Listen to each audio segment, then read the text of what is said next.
stalk and madmen prowl. Monsters lurk and victims shiver. Thrills and chills they will deliver.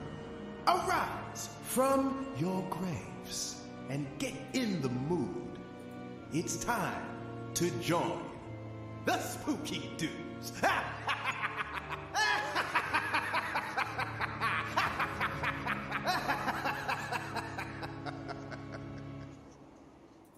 There we go. Now, if I can pause the music before it replays. Hello, everybody. Hi, guys. We're back. It's episode 8 here of Spooky Dudes Live. We're trying to do the live thing now. And I am joined with my buddy and fellow Franco maniac, is fair to say, Mr. Jason Rudy. How you doing, man? Greetings and salutations. I reached out to Jason. I was like, hey, man, totally last minute, but what are you doing tomorrow night? You want to be on the show? He's like, sure, cool. And here we are. Well, I think a lot has happened since last we had you on the show. The DVD for Emmanuel and Sin City's come out. I've watched it. I watched it this past weekend. Enjoyed it. Cool. But, you know, what else is new, man? What's been going on? Well, had Lady Hyde is on 7 streaming channels now, so that's cool. Well, picked up by 7, so hopefully we'll get that going. Definitely still Tubi's running strong on that. About 2 days ago, I uploaded Emmanuel and Sin City to the Film Hub for the streaming platforms. Did all the closed captioning and all the information and pictures and all that stuff. So I'm still waiting on that. It's been submitted, so usually when you go through Film Hub, it's about 1 to 2, 3 months, something like that, when it gets up and goes out and gets delivered and people pick it up and then it starts coming out on the streaming channels. So this is like March, I'd say maybe May or so, that might be live and around. And then I got those 2 going and in post-production editing now on a vampire film called She Knows Ferratu. Yes. And okay. That.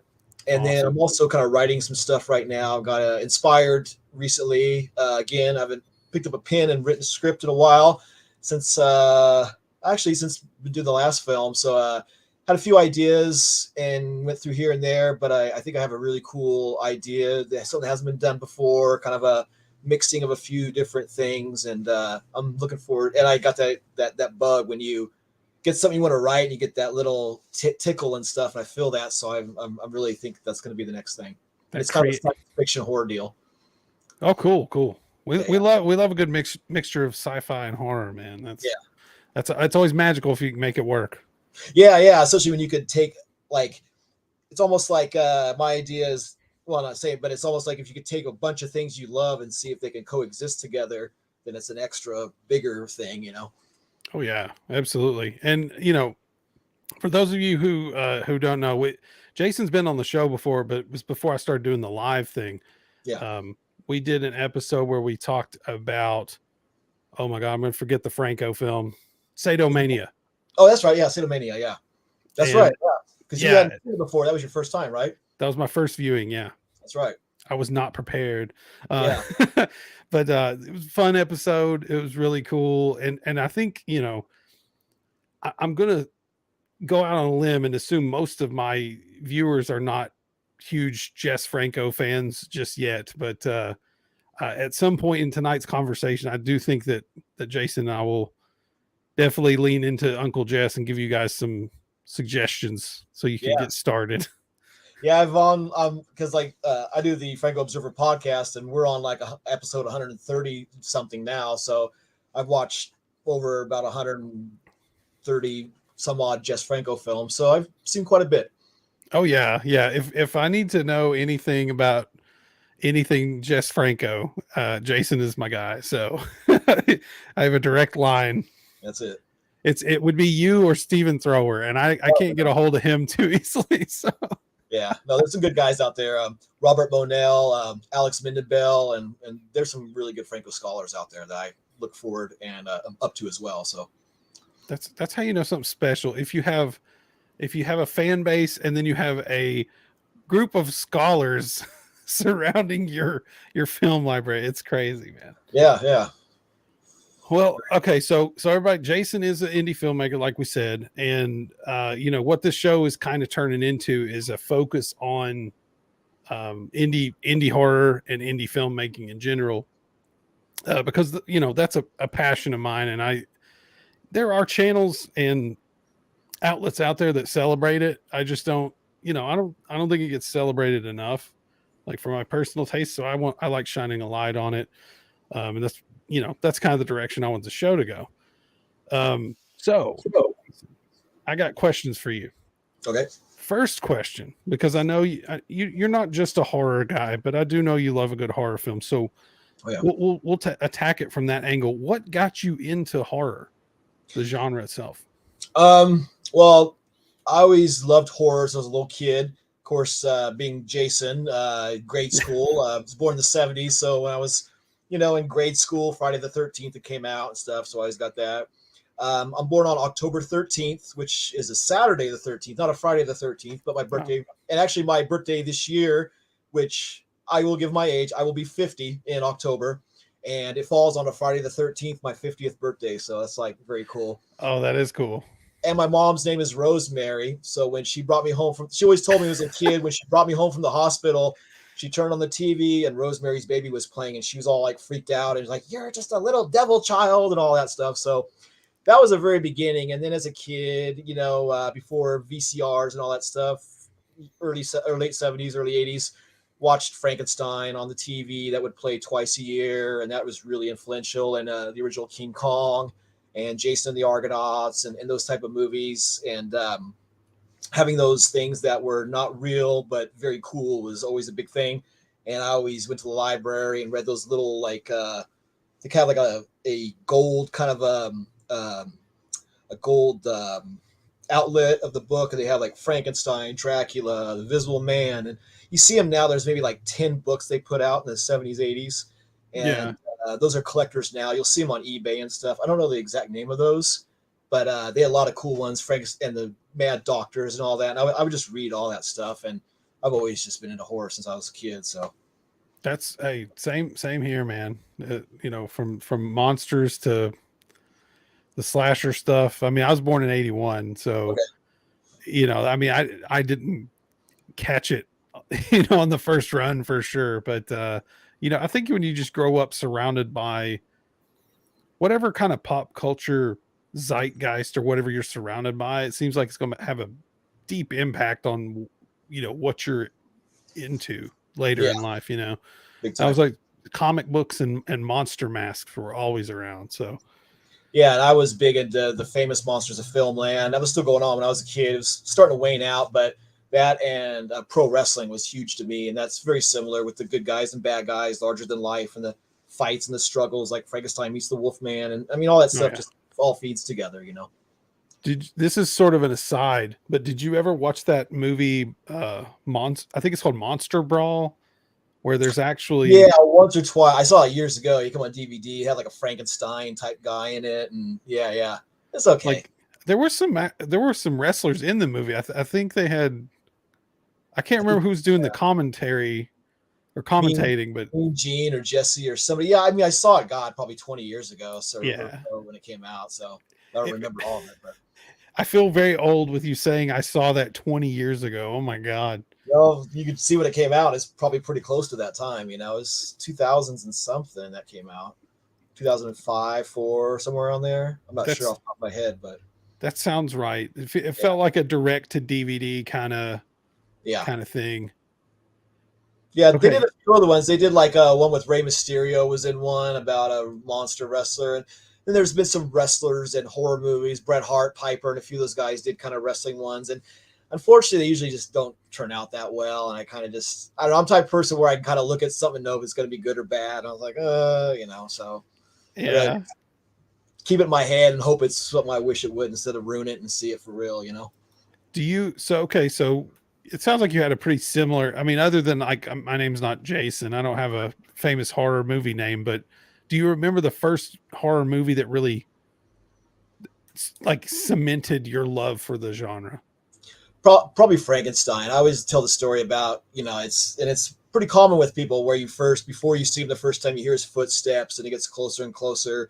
And then you see the different shots of his face and just how he is. And I always just loved Frankenstein because I was always kind of a big kid, like up until about 5th, 6th grade, I was like one of the biggest kids in my class, tall wise and size wise. So like, I always felt like Frankenstein, just big and by himself, and didn't have a lot of friends or whatever, and just that type of thing where you don't know your place in the world. And Frankenstein's kind of childish and stuff. So I'd say that was huge. That and King Kong are like the two first like huge. Made me know I just love monsters after that. Those, I mean, they're both, I mean, like honest to God classics. Like it sounds cool to be like, well, I like this other monster, and it's Frankenstein's too mainstream. But Frankenstein and Bride are like amazing feats of filmmaking. Like they're astoundingly good, Plus, if you think back to King Kong, he's basically taking this woman and he's going to make a snuff film with this actress. He's going to take her over to be killed and filmed. And it's like, if you look at it with those eyes, you're like, wow, that's pretty brutal, that's what the movie is, and the girl doesn't know she's going to be murdered and they're going to film her being killed. And it's like, when I watched that as older, I was like, wow, that's pretty dark, That's dark. Yeah. I mean, King Kong's not the villain. No. For King sure. Kong's just there in his place, and he lives his life how he's supposed to live, and everything's the way he is. He protects people, and he's his deal and stuff. And it's almost like America is there to commercialize him and make money off him. And it's almost like your own ideas. Like, this is you inside your head and your thing, and somebody wants to make money off you and they want to exploit you and do bad things to you. And you got to fight back and take control of things and show who you really are. And it's a really good message for people that do not follow other people and be your own thing. And I think it's awesome. Yeah, dude. What do you think about the remakes? I like the 70s one because that came out in my frame when I was a kid. I could see it in the theater. I'm not a big fan of the Jack Black one. I forgot, was that Peter Jackson? That one? Peter Jackson. Okay, but I don't know. I don't like a lot of CGI stuff and a lot of that stuff. And I'm just such a big fan of Willis O'Brien and all those guys, Yeah. I mean, I thought to be honest with you, I haven't seen the 70s one in so freaking long. So I don't really remember much about it, but I thought the Peter Jackson one was okay. It's just almost like too clean. Yeah, it's almost like a Lord of the Rings, the same vein. It's very mystical and magical, and I don't know. How do you feel about the Lord of the Rings movies? I like them, but I'm a bigger fan of the Ralph Bakshi Lord of the Rings, the 70s one, because I think a lot of us we like the things that we liked when we got into whatever we liked. So those are always going to be your favorite things, like with films or wrestling or sports, wherever you say, oh, I like the 1978, New York Giants, and that's my team and stuff, because that's when I got into it. Or, people always have, I think, when in your life you get into something, that's what you're always going to love, that thing, and you're always going to think that's the best, Yeah, yeah, for sure. I mean, I guess the one thing I don't like about that is like going back and watching something with these rose-colored glasses and be like those glasses get removed. Yeah. And you haven't seen this thing in 20 years. And you're like, man, this thing is not as good as I remember it. Like the most recent example, I was in high school when when Scream came out and kind of the neo slasher stuff came out. And I love Scream. Okay. I do. But I went back and I watched I Know What You Did Last Summer, because that movie had a pretty profound impact on me, because it came out like right after I started driving. Like, I'm 16, I've just started driving, and I remember renting it and going to a friend's house, and I drove a 78 Monte Carlo. So it's this old V8 gas guzzler. I know Monte Carlo too in high school. That's cool. Yeah. It's a very safe car because you could run into anything and have, miles of real estate between you and the hurt box. So we rented the movie from Blockbuster, because I think that would have still been around. Oh yeah. Hollywood Video, Blockbuster, any of those. Yeah. Watched it at a friend's house late one night, and I had to drive back home by myself in the Monte Carlo after watching this night. You know, that movie has a great cover of well, it Hush. has yeah. and Summer Breeze, right? The Oh, that's typo right. Yeah, negative. Summer Breeze by Seals and Croft. Yeah. But the Hush, that's the real, that's Yeah. the jam. I got in the car so scared of having a hook, you know, the old tale of Lover's Lane at the hook Right. and everything. I was so scared out of my mind about that. Well, fast forward like a ton of years after I'm, you know, in my 30s. I'm 41 right now. Hmm. And I was in my late 30s. I rewatched the movie thinking, oh, yeah. I remember loving this, you know, neo slasher. Great cast. Kevin Williamson wrote it. So you'd think, oh my God, it's just as good as Scream. That movie is kind of bad. Like it's actually like not very good. No, it's kind of cookie cutter. And it's funny. I don't know about you, but I'm not a big meta horror fan, especially as I make my own stuff. I don't know, to me, it's just too knowing. Like they're just like, oh, look at us, we're so smart, we know all these rules. I don't know. It's one thing that's always turned me off to certain films. When I see that coming in, I always kind of, I don't know. I let Scream have it because I think they did a really I think they did a really good job of it on the first. I mean, the first one, and then like the fourth one has a lot to say about like social media. Like I felt like I don't remember social media being such a big deal when that movie came out, but they were, you know, trying to kill people for likes and all this stuff. And then, you know, TikTok comes around after that. And I'm like, this is kind of what happened, you know? Yeah. But I could see that too. It some of that stuff gets a little cute.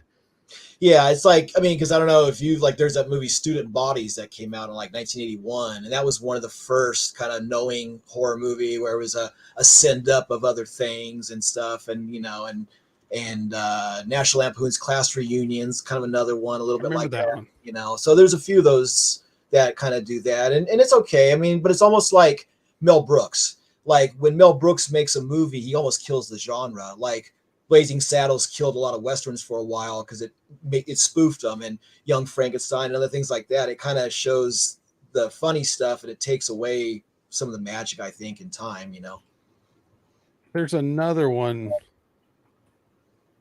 Vinegar Syndrome put it out. It's Pandemonium. That's not the one I'm thinking about. But that's one of them too. It's got like Paul Rubens and Smothers in it. They play Mounties. That's kind of a knowing one as well. There's Nothing Out There. That's what it's called. Okay, I've heard of that, but I've never seen that.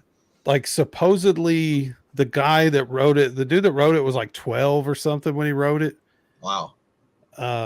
And supposedly he sent that script to Wes Craven, and that script has the you know, a dude fighting a monster, and he's like swinging from the boom mic arm and talking about how he loves horror movies. So I don't really believe it, but there's like a conspiracy that went around for a little bit where they're like, this is what it inspired Scream. And I'm like, this has nothing in common with Scream other than a guy, you know, the Jamie Kennedy type character. And right.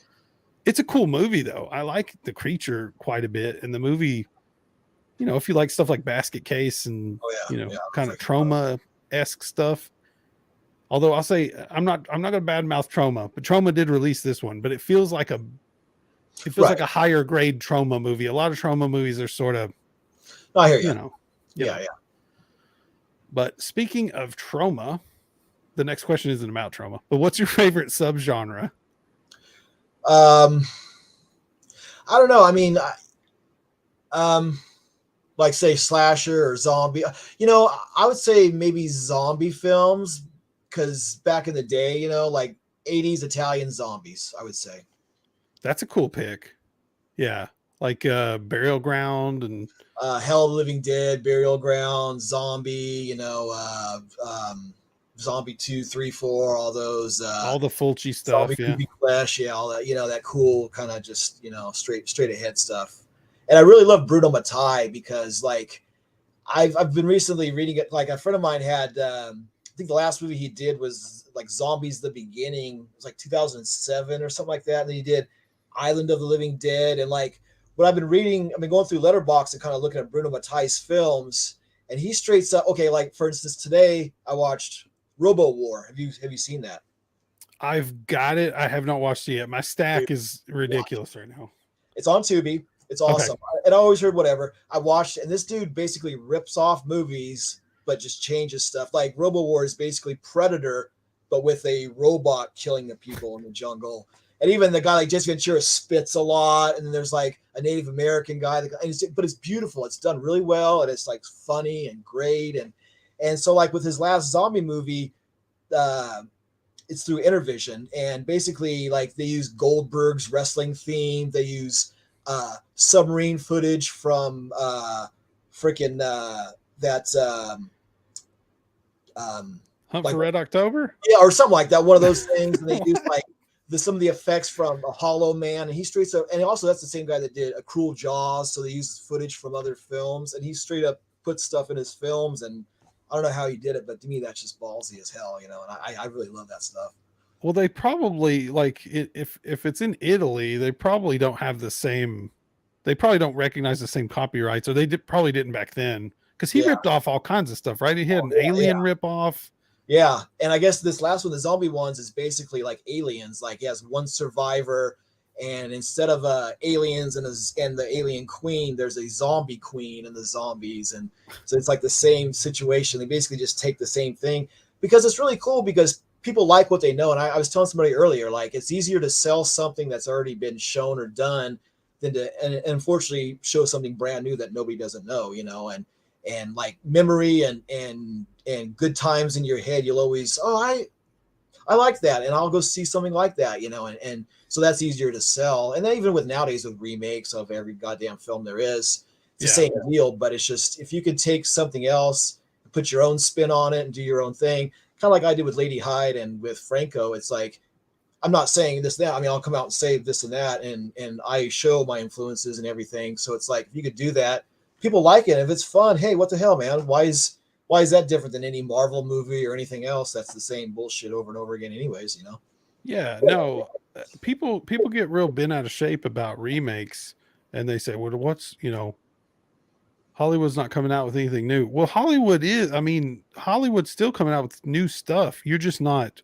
Right. It's just not getting the giant marquee because, like you said, it's a known. Like, did you watch Halloween Ends? I haven't seen any of them yet, but I heard the third one is very decisive. Some people say it's like amazing, other people say it's just garbage. You know. I'm gonna hold back my opinion. I just watched it not too long ago. I was visibly angry. Anyway, yeah. I was so mad. Anyway, but that stuff it's got a built-in audience already. The next Friday the 13th remake, or whenever Victor Miller and Sean Cunningham can like get their shit together and like take the money off the table, they're gonna make bank. Whatever next Jason Voorhees movie comes out is going to make a fortune. Like, yeah, I think the Platinum Dunes one was that like 2006 or 7 or somewhere around there. It's been at least 15 years since last Friday the 13th. And that's crazy. Dude, they've missed so many 40th anniversaries at this point because the first one came out in 80. Yeah. Second one came out in 81. And pretty much every year, every other year, they were putting out one for a while, you know? These guys, I don't know. It can't be about money at this point. It's got to be about something else because they could have just shook hands and said, you get 50-50 or whatever and just started printing money. Well, it had to do with that original guy that wrote part of the first one, and he had rights to the Camp Crystal Lake and certain things, and then the other ones had a different rights. And I guess that first guy died just recently, like within a year or two ago, and that's why things started opening up again, with getting stuff made, is what I had heard. Well, now they've got a show coming out, I think. Yeah, I heard about that coming up. Peacock or Hulu or something. Yeah, Camp Blood or Crystal Lake or something like that. Yeah, I think it's just called Crystal Lake. I think they can't use certain terms like Victor owns the rights to Jason, but he doesn't own the rights to Crystal Lake, but he does own the rights. Who knows? This money stuff is stupid. But anyway, okay, so 80s zombie. That I'm impressed that you dug that one out. You know what we should do, Jason? If you're ever just like bored and you just need something to do, you and I should come together and make a podcast about Fulci, because he's got to be one of the most, like, I don't know, like multi genre filmmakers in existence, right? Like, I mean, he had, you know, Devil's Honey is completely different from Zombie. Is Yeah. completely different from. There's this weird one that Raro Video put out about a cannibal guy who's picking up widows and taking their money. What is that movie called? I'll have to look it up. It's got Yeah. like a super generic name, but you like Murder Rock is good, and he just does a lot of cool stuff, you know. He's so weird, like so many different types of film, you know. And that's why I like Jess Franco, because Jess Franco, all the movies he did, he made a lot of different genres, and some of the stuff repeating, but true kids movies and pornos and monster movies and action movies and spy films and romance movies and, you know, Marquis de Sade stuff and epics and just so much stuff. And that's, to me, is a good filmmaker. If you can, of course, you're going to have stuff you like and that you're really good at, but, you know, as a creative person, you don't want to keep doing the same thing over and over again. You want to do your different stuff, you know? No, I'm with you. And I think he was just interested in generating his stuff, just getting it out of his brain, you know, like whatever it was. Because he obviously was not making tons and tons of money. I don't think he died a super rich man or anything like that. So no. And I heard he was kind of a tough guy to work with. Like he had his temper and he demanded a lot and stuff, but, you know, he knew what the business was and how to get what he wanted through it and stuff. So, you know, a lot of those old school kind of avant-garde filmmakers were not cool people, apparently, on like personal level. I've heard Kubrick was like an awful human being. Yeah, if you read a lot of the Scatman Crothers stuff, I mean, I love Scatman Crothers, and he put him through hell, man. And Shelley Duvall, he put through hell, and it's just, you know, you don't need to do that shit. It's just a film. I mean, come on, dude. Yeah, I mean, you could look. I talk to people in leadership positions at work and stuff like that. And I'm a team lead now, and I always tell people, look, you know, you can achieve the same results. Well, you can achieve better results. I'll even argue that being nice to everybody, yeah, at least being pleasant. That you're never going to achieve better results being rude and being an asshole. Like, it's just not long term. It may be, you know, you may churn out quick work, but it's not going to be sustainable. If you have people that keep coming back and doing your films, like Rob Zombie must be the coolest cat on the streets because he's the same people in every one of his freaking movies. Quentin Tarantino must be a super nice guy to his cast because they keep coming back, you know. Even I always go back to Franco, but same thing with Franco, dude. He allowed the same people over and over and over and over, and he had positions where the same 5 or 10 people you see in 30, 40 films, you know, and everybody's always had good things to say about him, you know. Never say he's an asshole or he did this or that, or, you know. I mean, you know, artists are always gonna have their like peccadillos, right? You know, just all right. We got your favorite genre, 80s zombie. What is the least favorite subgenre? I don't let me think. You know what? I always have a hard time watching war films. I'm very picky with war films. I mean, there's some that I really do like, but if I see it's going to be a war film, I'm always like, it just doesn't really interest me. But I mean, I love Full Metal Jacket. And I love a certain movies that are really good just because they're good. Speaking of Kubrick, of good films and stuff. But like, I don't know, just that is a general interest. Except I watched, I got that Hammer horror set through Mill Creek. It's like 20 films. Mm-hmm. And I watched Horror of Blood Island and one other one. And they're really, really good war movies. And I was really surprised on those, black and white.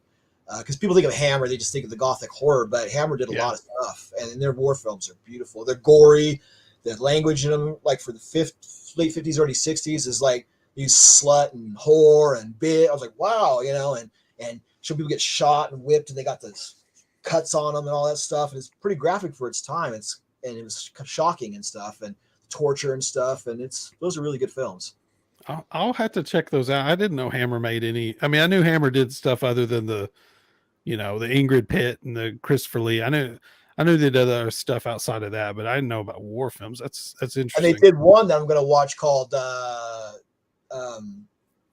Never Take Candy from a Stranger, I believe, and it's about like a guy that's a pedophile, and he wants this little girl to like dance naked for him, and their parents won't believe him, and they go after this guy. And I was like, wow, this is like a crazy, like way ahead of its time film, you know. And so yeah, Hammer did a lot of interesting stuff. Wow, And okay. These Are the Damned I watched too. That's amazing with Oliver Reed. It was basically like Oh, they he's have good.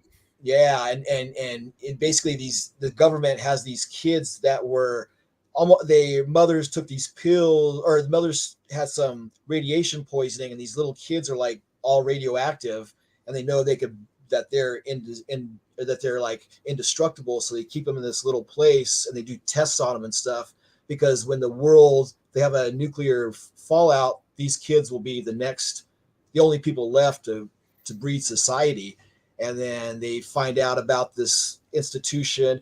Basically, this guy and the woman sneak onto this place, and things happen, and then they find out about it, and then like the government tries to shut them down and like chase them with helicopters. It's really good, and this was like black and white and really ahead of its time. That's awesome, man. Yeah, I'll have to dig deeper in the Hammer stuff. Yeah, highly recommend. I've got some of those books like the Hammer Glamour and the Hammer Vault. And those are beautiful books, but Yeah.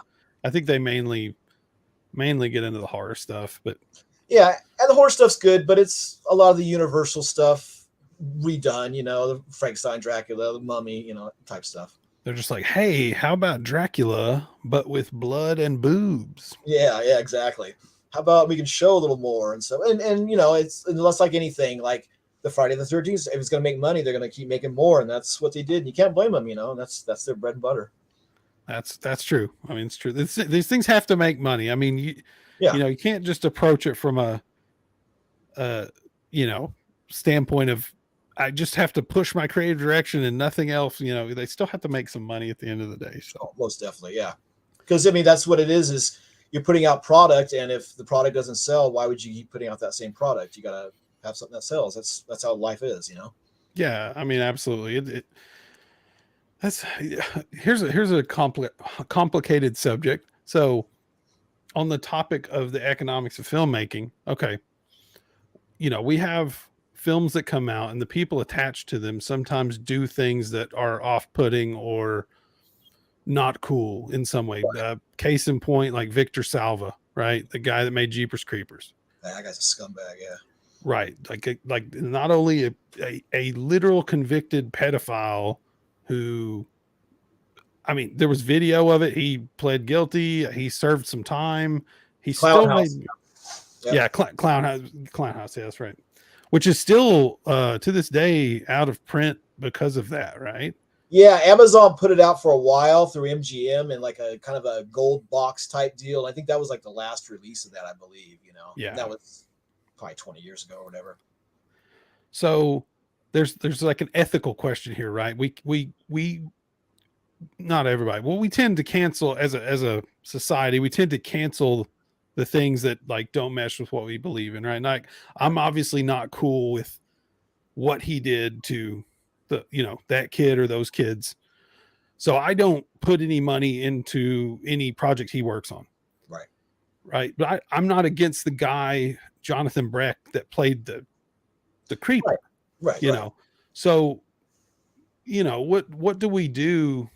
What do we do as I know this is getting a little deeper than just what movies do you like, but what do we do as a society? Like, because it's not just that guy, it's the catering people, it's the key grip, it's the lighting guy. Like, there's so many people behind these projects, that they also have to feed their family too. Right. So I guess for me, it's just been a case of like, did they push the boundary so far like Victor Salva, which I'm like, I'm cool with just cutting off that and just not putting any money to Jeepers Creepers anymore. But what, I don't want to start a shitstorm, but I did want to ask you how you felt about the whole thing. Well, I think like for instance, Jeepers Creepers. I mean, they should still put those out, not the new ones, but the past ones, and sell them and all that stuff. And there's no problem with that, I believe. But like say for instance, Clown House, I would never put that out again because if you watch it, if you've ever seen it before, like he shoots the kids in their and he's basically.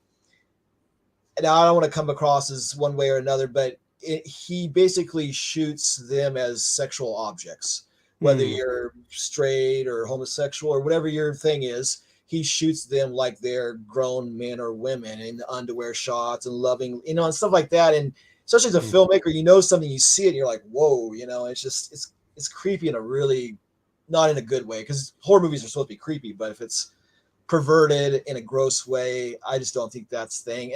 And for instance, you don't need to hire him anymore. Let him go do whatever. I mean, people get canceled all the time and they go work in a job doing whatever.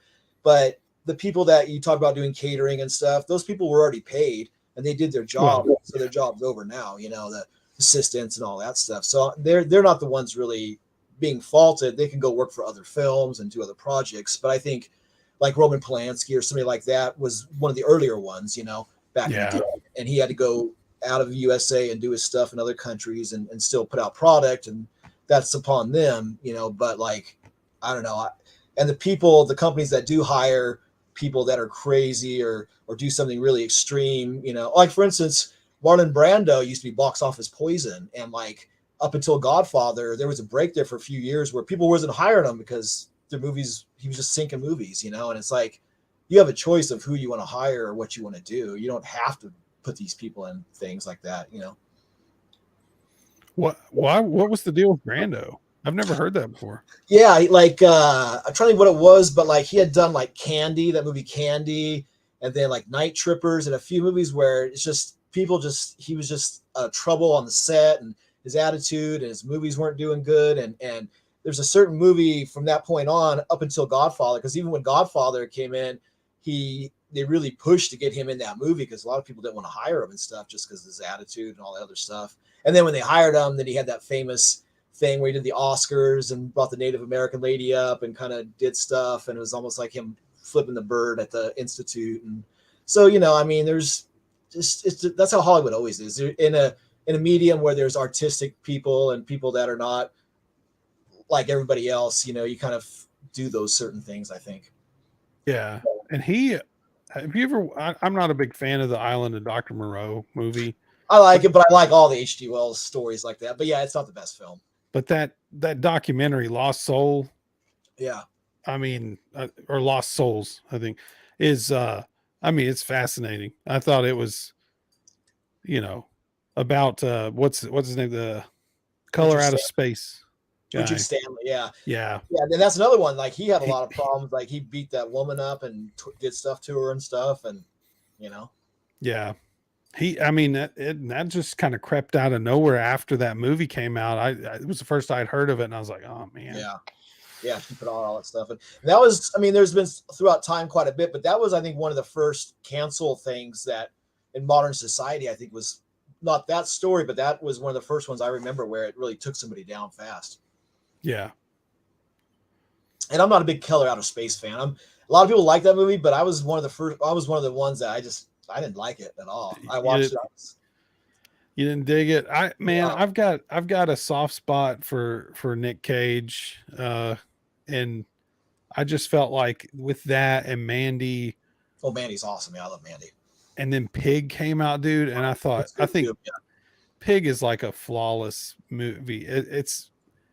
It was my film of the year it came out, but it's not a horror movie. Like I was trying to review it on a horror show, and it's really not a horror movie, but it was like so stinking good. But if you explain it, it's kind of like when you explain the plot of It Follows, you're like, it's about a demon STD thing. Yeah. You know, it sounds kind of stupid, but what you're missing in that is this movie pays homage to all these great slasher flicks. It's got beautiful cinematography. The acting is wonderful. The music is absolutely kick-ass. ST Demon, you know, it's just people lose it at that, but it's, explaining Pig to somebody, it's like, please don't make me explain this to you. Let me just tell you, it's really good. Go spend your very sad. I mean, I have a chicken as my pet. I love my little chicken Floppy. So it's like, I know you have a something that's quote unquote not normal, a cat or a dog, and you love something, it's your best friend, and somebody does something to it, you know, it's like, it's almost like John Wick, but without all the killing, you know? Yeah. No wire stunts. Just like raw emotion. And Adam Arkin's a real, he's an asshole in that film. Yeah, dude. Really special movie. Okay. Well, we've got to get into some Jess Franco stuff because, you know, let's say someone's seen 0 Jess Franco movies. How do we pitch Jess Franco to somebody and get them to check them out? Let's pick like 3 films or so and just, give somebody a rough idea of what they're getting themselves into. Well, I mean, I have quite a bit that I like. Of course, I have like a top on my letterbox. I have like my top 20 Franco, and then my second tier top 20 Francos. And like for me, I was always hit and miss and stuff. But like my top three or 3 of my top 20, I would say is Virgin Among the Living Dead, Yeah, real good. Slaves, which is really different. It's more of a kind of double cross kidnapping type film with kind of a more of a less horror stuff. It's more of a like more of a down and dirty kind of 70s crime film, which I liked. And then one that just got released officially, The Other Side of the Mirror. That is a beautiful film. And The Other Side of the Mirror and Virgin Among the Living Dead both have to do with a person losing their family member and then kind of continuing on their life. And actually, The Other Side of the Mirror kind of reminds me of like a John Cassavetes film, where it's like it's really about a person and their loss and going through life and always having that memory and trying to go past things, But like recently, though, two other ones I got to throw in, because I'm at the point now of Jess Franco's career where he's in about 1983, 84, where kind of the film market kind of dried up, and a lot of his films that he could do at that time, he was not getting all the praise and stuff that he was really getting into.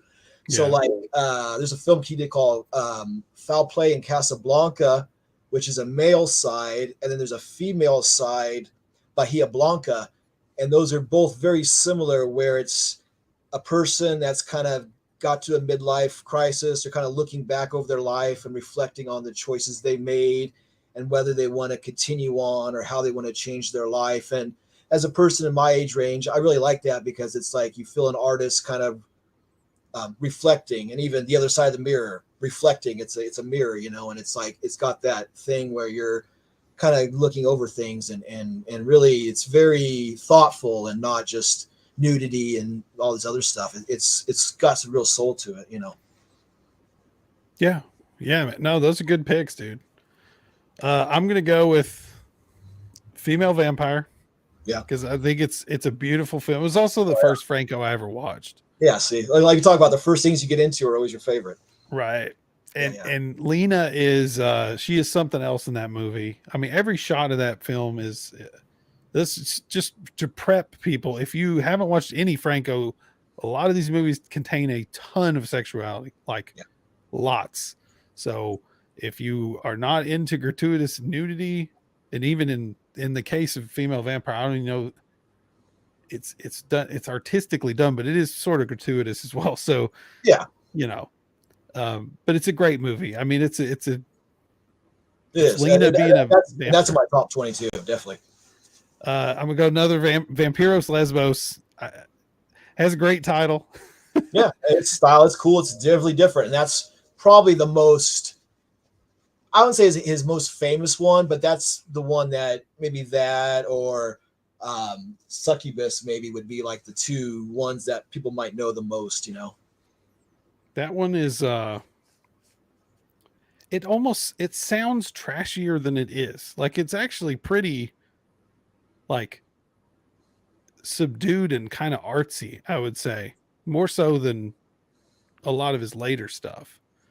Yeah, and actually that one, Vampiros Lesbos, pretty much follows the story of Dracula. A person meeting a vampire and going to do business, and then they become a it's the same story basically. And I'm gonna go with Venus and Furs, because that movie, it's a great mystery.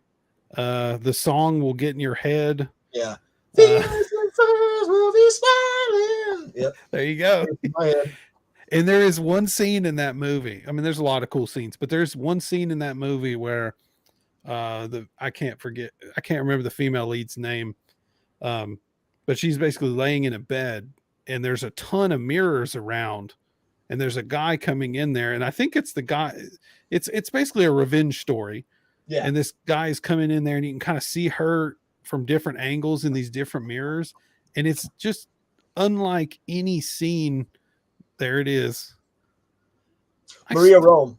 Maria Rome. Yep. Yeah. There you go. Who was the producer's girlfriend. She was fantastic in that movie. Like my wife does not like Jess Franco movies. I've put her through a few of them at this point, and she watched that one with me and was like, that was actually pretty good. Yeah. It wasn't just boobs. You know? Yeah, no, that scene you're talking about with like you see her in the mirror and just that whole. It's a very good ghost story. If you're into ghost stories, it's a good ghost story film, and it's done really well. It's cool. It's not bizarre. There's some stuff that's odd, like all of his films are, but it's definitely really well made. Yeah, and that was a very odd. Oh, go ahead. Oh, I was just going to say honorable mention. She Killed in Ecstasy. Yep. Lady Hyde is very much inspired by. Yes. And Bloody Moon. Yeah, that's a fun one. That's a fun movie. If you like slashers with like just ridiculous amounts of gore, that's a cool one. Yeah, I mean, like in Franco, like 99 Women was like one of the first like prison nude lesbian type films, and so he did do some first in his genre. Like behind me, I got the Diabolical Dr. Z poster. I love your posters, man. Yeah, thanks. Those are great. Yeah, those are the old, like the tall ones behind me. Those are the Locanditas, and Locanditas are the Italian playbill ones. They're the longer, and they got the paintings and stuff. They're really, really cool. Are they original or Oh yeah, reprints? Originals. That is awesome, dude. Yeah, I got those overseas and stuff. I see the Shining Sex one. That movie is not one I would recommend to just anybody. That is a really weird, really weird movie. So gotta be real into Franco for that one. Yeah. And if you like, but like he did cool erotic type films that have a plot. I mean, they're like porno films, but have a story in the end, and they're really good. They're not real. You don't see the graphic stuff, but it's good. Yeah, there's just been a few of them I've run into that have been actual like had hardcore scenes in them. Yeah. There was one in the Full Moon box set. Was it? What was that? It wasn't Love Letters of a Portuguese Nun. It was the one where Lena's killing everybody. The Dr. Mabu or the that's Wicked Women. Oh, I think De Marquis von Sade. Yeah. There you go. Yeah. When you watch a bunch of these, this sort of start to blend together. Yeah, exactly. He used a lot of the same actors, and I still have not seen Ilsa, which I need to. Yeah, no, that's a good one. That one is that one does not have an official release, right? That's a gray market one. No, I got the I got the old school one here. Oh, cool. That was put out through Anchor Bay back in the day, and then I know they put out a one through a good company. Is this these like Franco collections, and they're on Amazon, and they're imports, but they're Blu-ray. And they have a lot of that's on that one as well. And that was all the Erwin C. Dietrich ones that he did. And what's cool is some of those, they have Easter eggs on them where you watch the movie and then you click over to the right and an Easter egg appears. And then some of them that they had X-rated versions of is the Easter egg. So you'll watch this movie and then you click the Easter egg and then you watch a whole movie, but with the X-rated scenes added in. Oh, so yeah. To me, that's crazy. It's like, what if you watched a movie with like George Clooney and Julia Roberts and stuff, and then there's an Easter egg where now here's the scene where they have sex and stuff. Like, wow, How did this happen? Yeah. That's hilarious, man. So no, that's one thing I always dug about Franco is like he would make not all of his films, but he would make a film and then go back and then add some hardcore insert scenes of totally other people, but just graphic shots, and then sell it to another market and change the title or whatever. And it's like, so that way is a lot of times hard for people to catalog how many films he did, because sometimes one film would be like 3 or 4 different films, like Female Vampire did Erotic Kill and Female Vampire and then another one. So, and for those of you out there that don't know, I mean, that was a pretty common practice in 70s exploitation cinema was to one of the most famous examples was They Call Her One Eye. Yeah. Right. Like the scenes with oh my gosh, I'm so bad with names tonight. Christine Lindbergh. Christine Lindbergh, thank you. The scenes with her, there was nudity in there with her, but none of the scenes of actual like sexual acts were her. Right. They just shot close-ups, and it was just inserts is what they called it. Just throw them into the movie, and that movie is pretty icky. Like, if Right. it's about human, sex trafficking, and it's a great movie, but definitely pretty icky.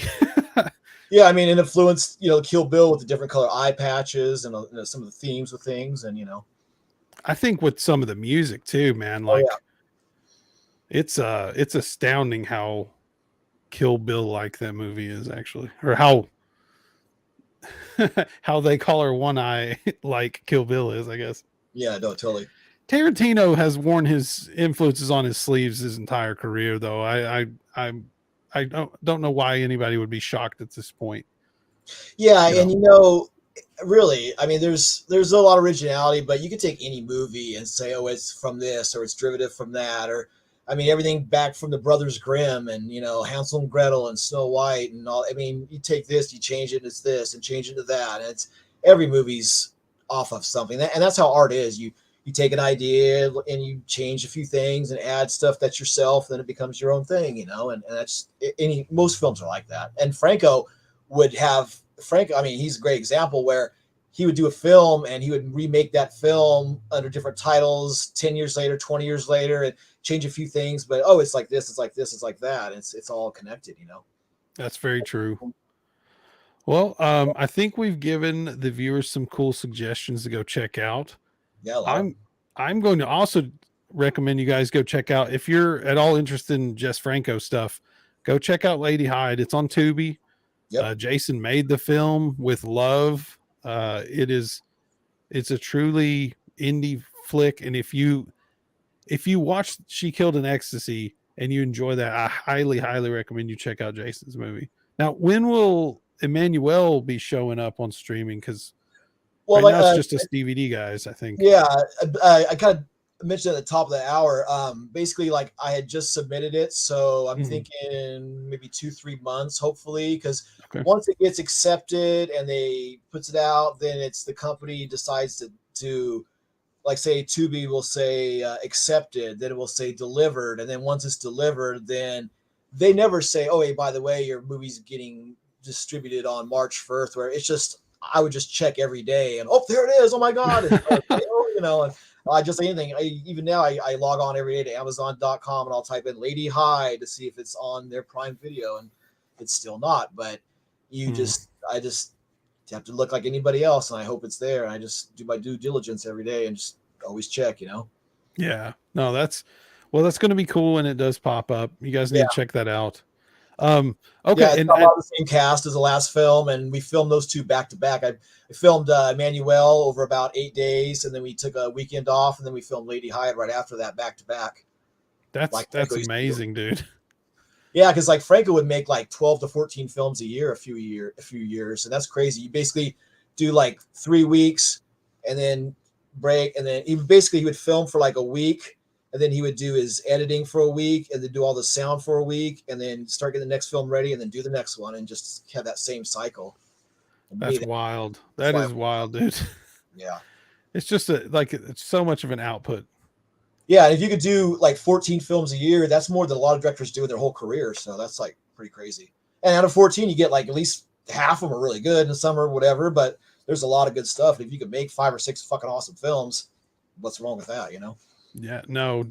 And hey, that segues. Let's do one last question here. So you're doing the indie filmmaker thing. You're in your creative space, photography, podcasting, painting, the whole gamut of stuff.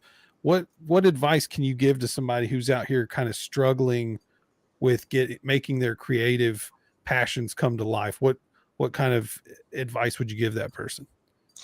Well, I mean, it matters what you're doing, but I would just say try to have a lot of good energy around you. Try not to let things weigh you down or lie. I know it's easier said than done, but sometimes things can stifle your creative process and stuff. And I don't really believe in a writer's block. I believe in it's where we put our headspace in, and I think it's more laziness than because I fall that way myself. But get into the things you love, like we talked about earlier with our first monsters and our first things and stuff. Go back to those things and remember why you liked the things you liked.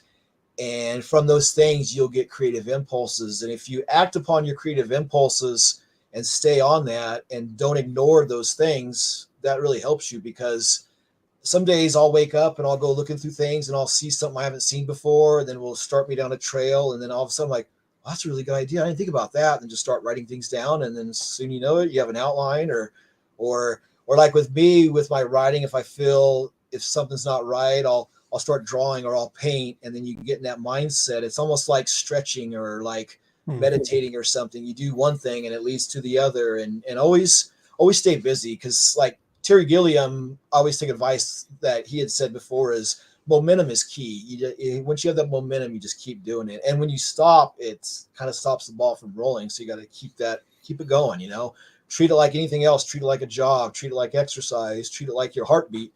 If your heart beats, you die, and you have to keep your heart beating. So keep your heart going. And even if it's good or bad, man, it's just not everything's going to be good. Not everything's going to be bad. So just keep doing it, Absolutely. That's great advice, man. I love the analogy to exercise and to, things that you have to practice at. It's everything's a muscle, right? You gotta nourish it. You gotta keep it moving. Yep. Keep that muscle strong. Well, anything else you want to plug before we wrap up, man? No, we're good. Just check out Franco Observer, check out Desperate Visions, Jason Rudy, find my films, find me on Instagram. I'm always down to talk to people. If anybody has questions on stuff, I'm always here to help, and people help me and I help people out. So always feel free. And Brandon Posey sliding in there at the last possible second with the obligatory random comment of the week. Thank you, Brandon, my good friend. All right, Jason, thank you for joining me, man. And we need to do that Fulci cast at some point. Just, I don't know, maybe we break it down into not an episode for every movie, but we can break it down into like, chunks of Fulci's career and cover like a retrospective. I don't know, I'm just flying off the cuff here, but I do like that's what we talked about. It's like being creative. You have your idea, go with it and flesh it out and write it out and see where it goes, and you don't know it unless you do it, so yeah, absolutely, man. Just, hey, y'all hit the button, go live, go record your thing, make your movie, draw your picture, do whatever you gotta do. Yeah, and that's the thing about social media, dude. It's not like you have to, if you want to draw something and put it in a drawer and keep drawing, that's one thing. If you want to draw it and put it out for people to see, people will say, hey, this is really good, or hey, it's just sucks, or whatever. And it's like, who cares? Like with my film, Lady Hyde, I got people saying, oh my God, it's the next, it's like a Franco film and blah, blah, blah. And there's other people go, oh my God, this looks like a total student film and stuff, because some people get it, some people don't. So it's just, everybody's different. You can't, you got to take the good with the bad. And that's just how it is. Hey, just remember, man. I mean, it's all opinions. Oh, yeah. Like it is a feat to make a feature film, regardless of if 99% of the people love it, 99% of the people hate it. Either way, yeah. But yeah, I gotta say, I enjoyed it. Y'all, that's one thing people can do to help indie filmmakers is, don't lie on your reviews, but review it. Period. Yeah. Even if Jason gets a 1 or 2 star review on a movie, it's still a review. I mean, somebody watched it. Just don't shit on people. Like, don't shit. Yeah, just be. I mean, there is a way to review things, even if you don't like them, without being inflammatory. So is my only point. Yeah, you say, hey, this is what I liked about it. This I didn't like, but one last thing is like one guy put on Instagram. He said, hey man, or on my letterboxd for Lady Hyde. He's like, somebody posted this movie on Instagram, you or somebody, and he said, watch this movie. And he goes, and I would have never heard about it unless somebody posted it for people to watch. And I watched it, and I was really happy that they did that. And there's so many movies like that by independent, really small, no budget creators that they need that word of mouth and for people to share it and stuff. And the best thing you could do is to tell other people about it. The worst thing you could do is keep it to yourself. Absolutely. I couldn't have said it better, man. Y'all go check out Lady Hyde. It's worth your time, and give it I need to friend you on Letterboxd, by the way. I don't know why we aren't friends on there. So no. I put a lot of stuff. I totally watch a lot of stuff and put it on there, but I don't really push it out too much. But yeah, definitely. I'm always open for that. So All right, Jason, thanks again, dude. And Thank you. y'all go check out Jason's stuff and stay spooky, my dudes. I'm gonna click the button quick. Bye.